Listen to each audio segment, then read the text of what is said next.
Welcome. This is Deep Dive Discourse. This is a talk show where we discuss key matters relevant to Christian life. We discuss various topics like relationships, spirituality, and faith.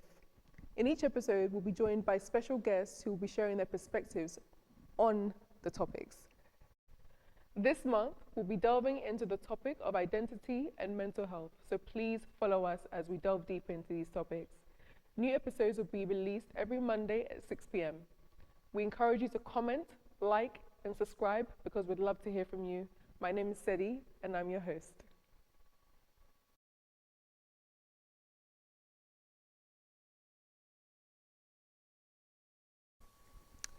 Hi, welcome to this episode of Deep Dive Discourse.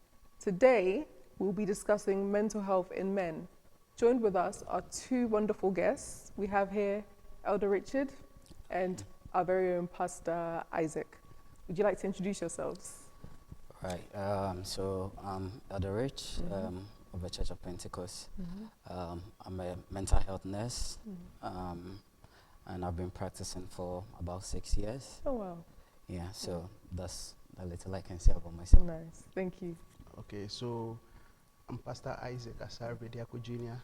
Of Capstone Family Chapel, also fellowship with Church of Pentecost here. I've been practicing mental health from 2016. Yes, calling as a pastor and professionally as a mental health nurse. Amazing, amazing. Thank you both so much for joining us here today. Thank you. We're about to touch on a very, very broad topic, I think, that needs coverage, especially in the church, and it's obviously mental health, but specifically in men. So first, I just want to ask you both, what is mental health by definition? Right, so when we talk about mental health, we are looking at health in general is not definite. In other words, there is, it's not something that is always there. Health is defined in terms of timelines. So when we are looking at mental health, we are looking at an individual being sound mentally within a time frame. Yeah. So if we look at the person and we see that, okay, at this point in time, you are sound mentally, you don't have any issues, then we say that mentally you are healthy. So that is mental health. Yeah. Then if you are not in that state of health at that point in time, then we can look at the aspect of it, which is the illness aspect of it. Okay. Then we say that there is a mental illness. But if you are mentally healthy or if you are mentally sound, then it means that at every point or at a specific point in time, you don't have any issues with your mental health. Yeah. Yeah. Okay, Yeah. so adding to that, you realize that every moment that you find yourself is more about adjustment and adaptation, and they are cardinal things that the environment or society look up to. So these are the things that becomes an indicator for you to say that, oh, this person is sane or insane, this person is having a good mental health, and this person is having mental challenge. So when you are able to live to the expectation of the society, which is in conformity with standards, then everybody will say that this person is having a good mental health. Okay, thank you. And I think when you were talking, I had a question. That's why my face changed a bit. So I was just going to ask, so you said there's a duration. So how, on which basis do they make a diagnosis? How long does a person need to be going through mental health issues to be defined as having mental health problems? Well, it's not necessarily like a duration, but we change as human beings. There can be days you have good moods, there can be days you have bad moods, and all these things go a long way to affect the way and manner in which we respond to the things that are happening around us. Yeah. So as my brother said, if you're able to adjust and adapt well, then at every point in time you're going to have a good mental health, right? But if there is an issue with your adjusting and adaptation, that is when there can be a negative side of it, which we say that is not, you are not mentally sound or you are not mentally healthy, and that is not constant. You can be down, you can be having a low mood today, the next moment you are adjusting well, and you can have like a happy mood or a good mood. So it is not like a definite time to say that, okay, for this period, but as and when we are able to adjust Yeah. to the situations happening around us Yeah. to determine how well we respond to those situations. Yeah. And then we can see whether we have a good mental health or otherwise. Sure. Okay, so Yeah. added to that, you realize that we have clinical diagnosis for mental health. If you are talking about the clinical perspective where the person have gone to the hospital and the person have been diagnosed with a specific mental health condition, then that one is there. Yeah. Then we have a lay view where my brother was saying is because of situation demands and how the person is able to present. Now clinically, most mental health issues or most mental health conditions are being diagnosed mostly for 4 to 6 weeks when the person presents a certain pattern of behavior, and that kind of behavior or symptoms or signs invasively affect the person's ability to daily living conditions like relationship, your adaptation to work, the person's hygiene, the person's ability to eat. So all these things, mostly when you look at the cardinal things, the symptoms that happens. So for example, let me pick one condition. If somebody is having, let's say, schizophrenia, which mostly happens within the person who is having around 18 years in their teens. With this one, the person becomes more of ambivalating. The person that is torn between two ideas. He doesn't know how to make a specific decision for their life. Then the person sometimes have some cardinal symptoms such as hallucinations or illusions. Then the person sometimes have pervasive mood issues. The person's mood, either it changes, either the person becomes happy at a particular point in time, which lasts for a period, then the person switch over. So when these signs and symptoms continue for about 4 to 6 weeks and it affects the person's ability to form good relationships, it forms the person's ability to work, then it also happens to affect the person's basic life. They can't do, and they are functioning. Then clinically, you can diagnose. But hearing to what my brother was saying, that one becomes the layman's view in the sense that this is what the person is going through at this particular time. Is the person able to adjust? Is the person able to adapt? Then you consider the person is having a mental health is very good, or the person's mental health is below par. Thank you both for sharing. I know that there's many forms of mental health issues in general, not just among men. How would we identify somebody as having maybe depression or anxiety? How would we identify them? Are the symptoms always in your face? Like, let's say you had a family member and this family member is going through something. All of a sudden you hear that the person's committed suicide, they're gone, which is another aspect that we'll come to. But I know with mental health, we don't always see it. But what are some of the things that you can do to decipher? Right. Okay. So I'll come on so that he have been started. So let me start this one. So like we rightly said at the earlier question, you realize that some conditions come with specific signs and symptoms. So the signs are the things that you see. The symptoms are what the person tells you. Because of clinical areas, so I said patient. So it's what the person tells you. Now the myriad of these two is what will give you the assessment tools for you to be able to say that the person is having this particular condition. So you've been mention of depression. The reason why I was laughing was that depression is so common that people are not depressed, just that they are not happy. Because clinical diagnosis for depression goes beyond what we see. When somebody is having just a mood swing of 2 days, no. So if somebody is having one, there's a personality of the of that individual. The person, some people are they are the shy type. They don't like talking. They are not intrusive. They are type who they are reserved. That personality is different from somebody having depression. So when you realize that somebody who is very accommodating, who comes around, who is very jovial, talks a lot, but within a period of 3 to 6 weeks, the person has withdrawn.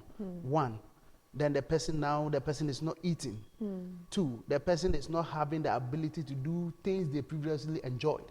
So naturally or instinctively, there are certain things you don't need anybody to tell you to do it. You wake up in the morning, nobody tell you to brush your teeth. But this person, 3 to 6 days, 3 to 4 weeks, almost to 6 weeks, the person is not doing any of these things. The person likes, let's say, watching football, but he's not doing it anymore. Now there's a change.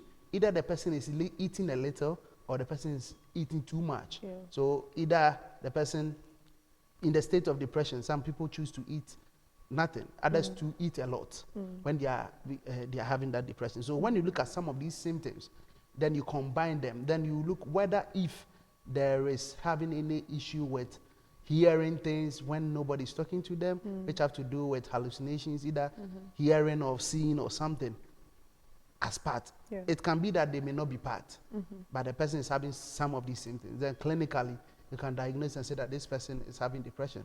But that same depression, they are phases and they are different types. So because of time, we will not be able to go into much about that. Yeah. But some of these symptoms will help you to be Yeah. able to say that this person is having some of this condition. Of course, of course. The So, range, yeah. I think my brother has said almost Everything. like covered majority of the aspects Yeah. of it. But a lot of the things that we can also use to see some of these things has to do with relational, the person relates to other people.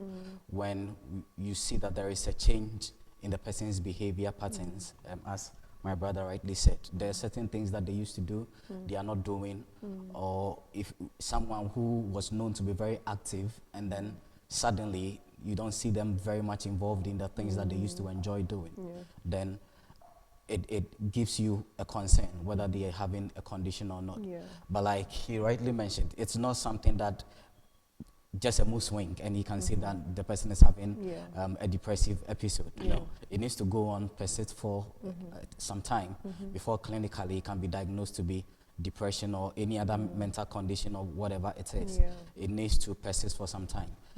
That duration needs to be there for the clinical diagnosis to be made. But you mentioned whether some of these symptoms are rightly in your face. It doesn't come outrightly. It's something that may start very little. You may feel like, oh, this is something minor, I can ignore it. But if it's a condition that needs treatment, it's not about you trying to ignore the symptoms will make you go away.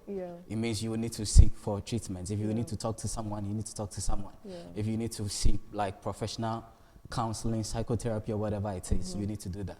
But because sometimes people feel that, okay, this is something that I can get it under control, so they don't seek help, and then it can aggravate into a clinical diagnosis. So the symptoms are not always obvious. It takes time to come out, but with time, if you see that, the most challenging aspect about some of these clinical conditions is that the person suffering from it will not be able to seek the help they need. And so sometimes they will need someone to say, look, I've observed a change in your behavior. This is what I've seen. You used to do this, you used to do that, now you're not engaging anymore. And then those other people can help them to get the help that they need. Because sometimes you as a person who is suffering from the condition, you don't see the need or you're not even motivated to even go in for help, even if you can see the condition. Sometimes you don't even see it at all because of the state of mind that you are in. So people around can sometimes help you to get the help you need if they've noticed any changes in your behavior which doesn't speak of who you are. Amazing. Okay, adding to that, you realize that some of the symptoms, like you rightly said, is not so obvious. So what will help you also is that because some of the symptoms are subtle, you don't normally see them. You have to look at the person in question. Do they have any predisposition? Maybe per family, somebody has suffered mental health issue or somebody have had epilepsy before. So epilepsy itself is a medical condition. It becomes a mental condition when you realize that the person is having symptoms of hallucination or illusions and stuff. So that I want to make that distinction clear. So you have to look whether if this person have any predisposition. Most of mental health issues or cases are having idiopathic causes. The main cause is not known. Okay, so mostly you look at the hereditary, you look at the person's factors around that can push this person to do it. Otherwise, if you don't consider those things too, you may not give help. The best way to help anybody having mental health issue is early diagnosis and treatment. Because if you don't do it early, mental health, everybody can be sick, but when you are sick in the mind, you are different. Definitely, So- definitely. That's It's the amazing. mind that helps us to process all these Function, things. So if there's a problem there, then a lot of things that naturally you would have done for Yeah. yourself, you can't think about it, so Yeah. you can't do it. And then that is why it becomes necessary for people around Of course. to be able to look at you and say, we've noticed a change. So Need help. what is happening? Yeah. And then if you need help, that seeking early treatment becomes very essential at this point. Yeah. And actually, just to add, just from my little understanding of mental health when I was learning at uni, that some of the symptoms can also be somatic as well. So they can affect your GI system. So people can experience things like diarrhea, constipation. There's some other things that people may not know, but I guess it could be down to the diet. So you said some people tend to eat more or less when they're depressed, and that can also affect, their system down there working. So I just wanted to just ask them, so as someone, a family member or someone, because you guys spoke a lot about, early diagnosis and people noticing these things and pointing them out, what is the best way, do you think, for someone who has noticed mental health issues in a family or friend? What's the best way that they can approach it? Because some people may actually be defensive if you come and tell them, oh, I've noticed that something is wrong, are you okay? Some people, they may not know. As you said, the person going through it doesn't always know. So what's the best way that we can approach this from your experience? Right. I think you need to talk to the person. I think that is the best approach about going about this, because if you are not communicating, unlike any other medical condition, when you go to the hospital or you go and see a doctor, it's through conversations, how you feel, what are your signs, what are your symptoms, those kind of things. And so it is by engaging the person, it is by observing what they are doing. Some of the symptoms are very obvious in the sense that people can do things and then you just stand there and look at them and realize this is not a normal behavior. So with those kind of symptoms, you know that definitely the person would need to get help. But things that are deep-rooted, things that are very much on the emotional side, you need to engage the person to be able to find out what is going on with them, to understand the situation that they are in, how they are looking at things, how they are thinking about things, and then out of that, you'll be able to give them the help that they need.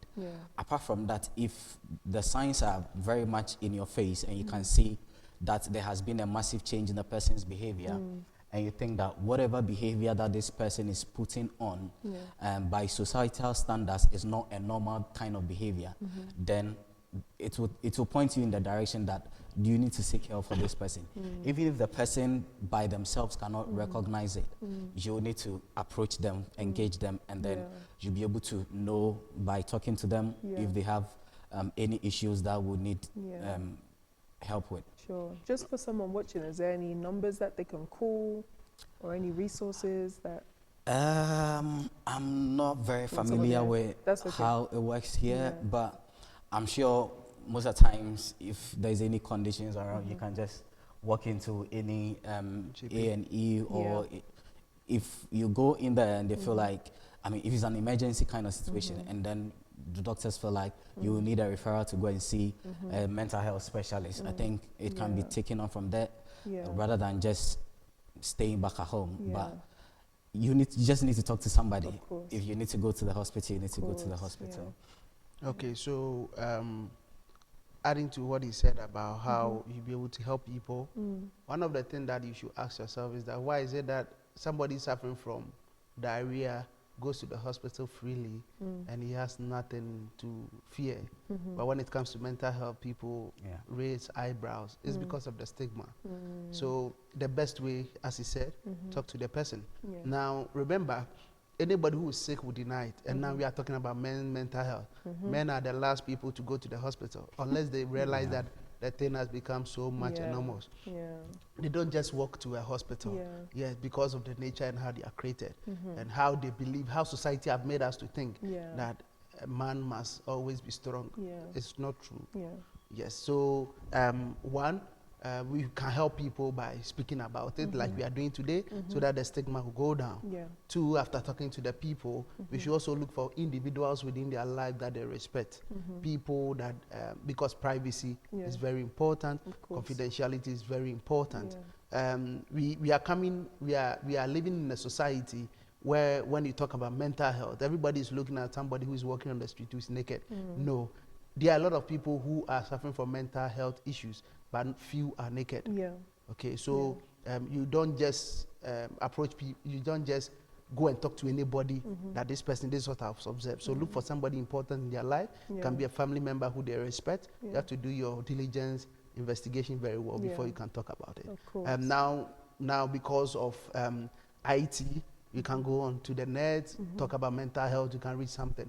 Most common mental health issues that is happening is about anxiety-based disorders, which you were talking about. Yeah. Mostly happens among teens, among other people. So you can read online, Yeah. you can visit your GP when you have any issue. Yeah. Then also, you can talk to a professional. Some people cannot walk to the hospital and talk to a GP, Yeah. or their local clinic and talk to a GP, but they can talk to a friend. Yeah. Yes, so when somebody tells you that this is what I'm experiencing, don't trivialize it.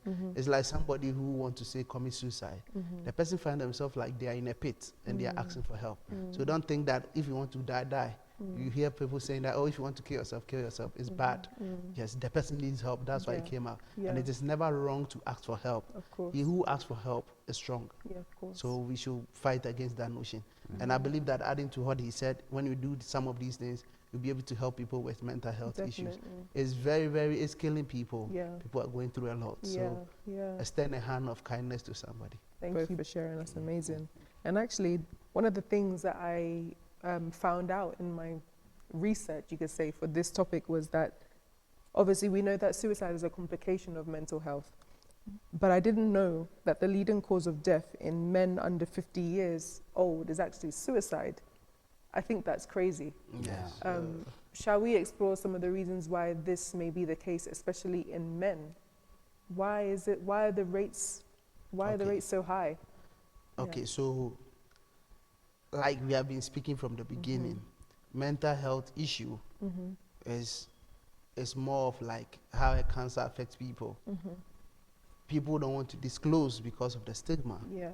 Now, society have made men in such a way that because of the kind of role they play in society, when the person comes out to come and tell you that I'm having a mental health issue, it is better I die, I kill myself, than to say I am battling with, let's say, alcoholism, which becomes a form of mental health issue because Yeah. the person taking the alcohol has now gotten to a stage which is affecting them mentally. Yeah. And because of that, they are not able to function well.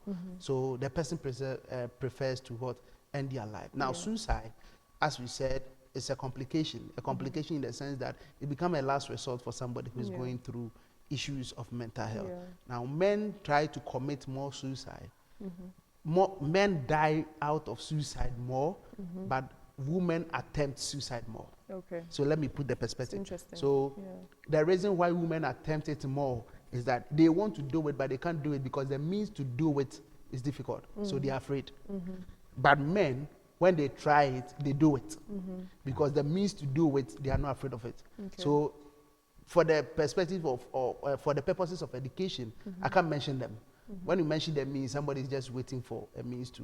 So in public education, you don't need to mention the means. Yeah. But some of the things that we know around Yeah. that people use to commit suicide, men are bold. They are able to do it. Wow. But women have the thoughts. Yeah. So we have suicidal attempts, we have suicidal gamble. These are all forms of suicide. But the suicide is the one that person has ended their life. So men do it more. Men have the result of it more because the means to do it, they are not afraid to do it. That's why the statistics is saying that. And looking at that age that we are talking about, this is after midlife. You are entering into a stage where everybody is looking up to you. You must feed for society. Yeah. Now, man has become the bearer of the family. He has become the head. He's not having the money. He can't stand the disgrace, then I'll end my life. Yeah. The person has gone into debt. The person doesn't have what it takes to cater for himself and the family. The person has some aspirations, Yeah. but the person was not able to meet their target of life. Yeah. Then they say that it is better to die than to live and face the disgrace. Wow. These are some of the things that account for it. And because of the risky behaviors and lifestyle of some people, some men live lives to chance. Yeah.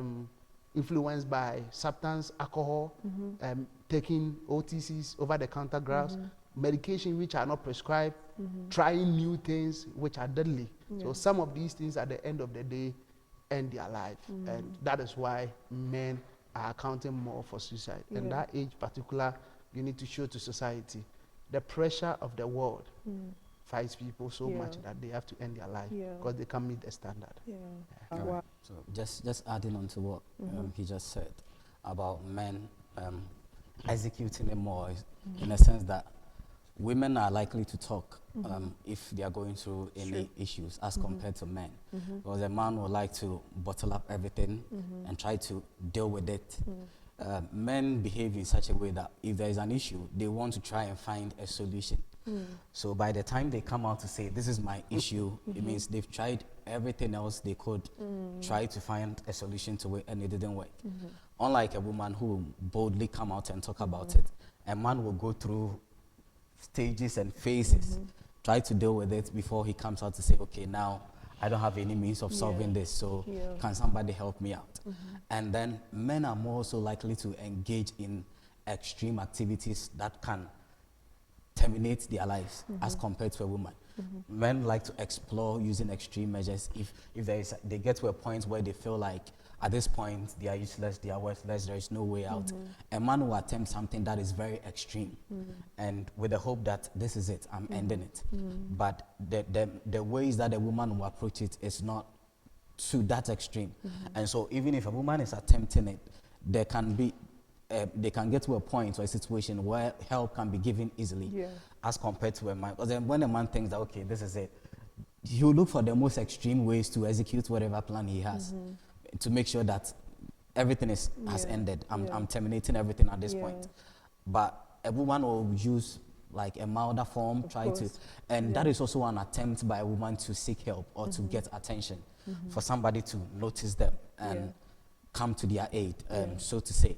But for men, sometimes the measures that they would think about, the ways that they would go through some of these things is so extreme. And so there is no chance of survival if he tries it and then it works. That's it. Yeah. So that is the reason why sometimes men, the numbers of death is more higher in men as compared to women. Because men like to use the most extreme thing that he can do to make sure that whatever plan he has is going to work out. It's not something that he's just going to try and say, no, it didn't work, so I'm good. No. If he's doing it, he's doing it. But a woman will likely talk more, try to seek help. Sometimes some of the behaviors that may come across as suicidal attempts, sometimes they're even behaviors to get attention. And so once somebody recognizes that, oh, this is what is going on, the person will come to their aid. But for a man, it's different. If he's executing a plan with intention of ending it or ending his life, they'll just execute it. And that is it. Do you guys have any personal experiences in mental health? I mean, we all have we've gone through moments. Sometimes it's depressing, but for me, it hasn't gotten to the point where I feel like, okay, this is the end of life for me. No. But there are challenges that we go through. Personally, there was a point in my life where I felt like this is I've come to my lowest point. And sometimes the most tricky aspects of the whole thing is that, you see, when you are at your lowest point, sometimes you feel like you are trying to get help, but you don't really know where to go. Either you don't know where to go to, or you feel like no one is really giving you the help you need. And so as a man, when you come to that point where you feel like, I need help, but is it that you don't have someone to talk to, or you're talking to people and no one is giving you the help that you need? Yes, then you feel like, okay, at this point, I'm useless. So whatever I need to do to end this, then you end it, right? Personally, there was a point in my life where I felt like I was going through a lot of issues. I was going through financial crisis. And sometimes I look back at myself and I'm like, sometimes when people need help and they come to you, you're able to help them.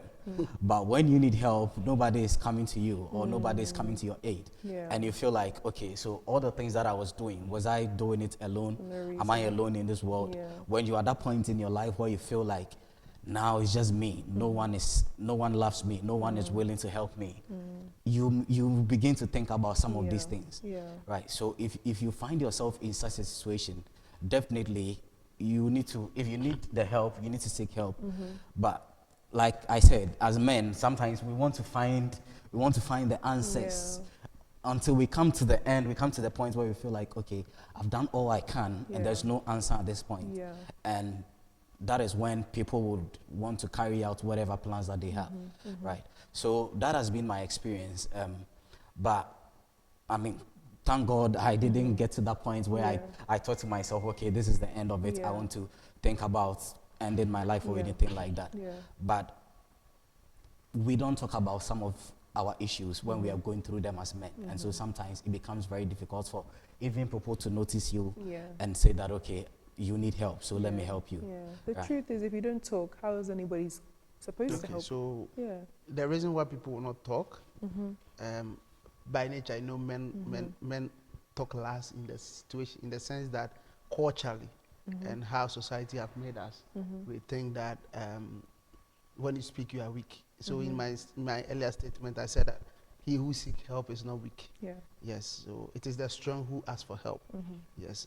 We have had moments. Thank God, what helps us is because you have knowledge. So sometimes there have been moments where I have even diagnosed myself and I said, no, these are symptoms of what, if it continues, it can be. Then you change yourself from there. And one of the things that has really helped, I have come into contact with a lot of people who are having and who continue to have mental health issues, all because of the things that they are going through. Some of them are hooked onto substances, taking cocaine, shisha, marijuana, LSD. Mention them. People are doing all sorts of things just because they want to meet standards of society. The pressure is too much. Genetic makeup of people also predispose them to some mental health issues, and because of that they can't own up, and because of that they can't talk. So we go through moments, like my brother said. But what helps us is that the spiritual aspect of mental health. The church helps us. The church is a bigger place for what we call psychotherapy, counseling. The messages you hear from the Bible, people sharing their testimony, the things that people do. So that the basic help for mental health is social support. It's not medication. It's social support. Because medication reduces only the symptoms. After the medication is done, with their half-life is finished in the body, you need to take another medication. But when you have the support, when people feel loved, when people feel welcome, it makes them be able to strengthen their mental health. Of course. So. Amazing. Thank you both. And actually moving on to that, I just want to say, like, how can our faith, what does our faith say about things like mental health? We have to round up soon, unfortunately, but I'd like to say too, so that you finish it. So with our faith, like I rightly said, because we are in a congregation of believers, we are with people, you get that kind of association. People talk to you, and people share your concerns. Even praying, you see, there's a satisfaction that you receive when you talk to a deity, that is spiritual connection. So health itself have like 4 dimensions: the social, the physical, the mental, and the spiritual. So that dimension, when it is being met, you feel fulfilled. Now, aside that, one of the things is that, the church also puts up programs, talks about, like we are talking about mental health today, and it talks about some of the challenges people go through, the support that people receive financially. Somebody going through financial issues, even being supported by the church, you think that the person will go on and commit suicide? No, of course. The person will have. The church also creates job and opportunities, and people who are, things that will make people lose their mind is sometimes small, and you might think that the little you are doing is not adding up, is contributing. So the church doing all these things, creating avenues, employment, bringing happiness in people's face, will always help them to have good mental health. Of course. Thank you. So just to add to what he just said, find yourself in a society of people that you can share some of your burdens with, to say. Because sometimes if you are keeping all these emotions in you and you are not talking to people, the church is a good place to be, like he just mentioned. If you are not talking to people, some of these issues, they are just there. You don't have answers to them. So it's best you talk to someone and get help that you need, right? Men, as we are, sometimes there are lots of pressures that are around, even in our society. Your job, you have to take care of family, you have to take care of children. All these things are things that you have to deal with, like, every now and then. And so if you find yourself in a community of people, if you find yourself in a church that can support you, if you find yourself at a place where that support system is there, that network of support is there, to be able to encourage you even when you're at your lowest point, to be able to bring you back and say, look, we are here for you. We may not feel what you are feeling, but we understand your situation. And so we are here to support you. We are here to give you the necessary help that you need. I think that is going to go a long way to help our men and our young ones out there to be able to come out of some of these situations. And if you comes to a point where you need medical attention, it is also very necessary. Stigma is something that we're trying to, like, deal with in society, but it is not going to go away automatically. Sometimes, even with some other conditions, if you want to talk about it, there's still stigma there. But when you find yourself in a place where you get the support that you need, people will be able to point you to the right direction and say that, okay, this is what you're going through, this is what we can also do to support, this is what we can do to help. And it's going to go a long way to help you come out of whatever situation that you may find yourself in. Amazing, amazing. Thank you both so much. Thank you. Anything else to add? Just to say that because we have this platform, one of the things that is affecting society currently and is fighting people's mental health is addictions. Addictions. People are addicted to all sorts of things. And if you don't speak up, nobody can help you. Of course. And suicide is not a means to an end. Always there is help.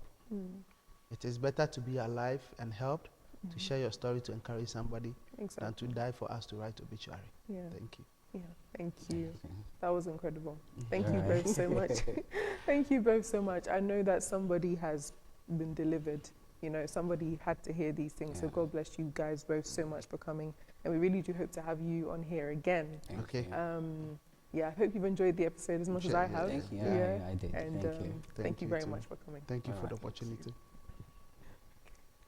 Thank you for tuning in. We hope you've enjoyed this episode as much as we have.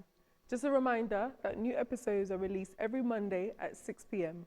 Don't forget to like, subscribe, and also share your thoughts in the comment section. We love to hear from you. This is Deep Dive Discourse. I'm Sedi, your host. See you next week.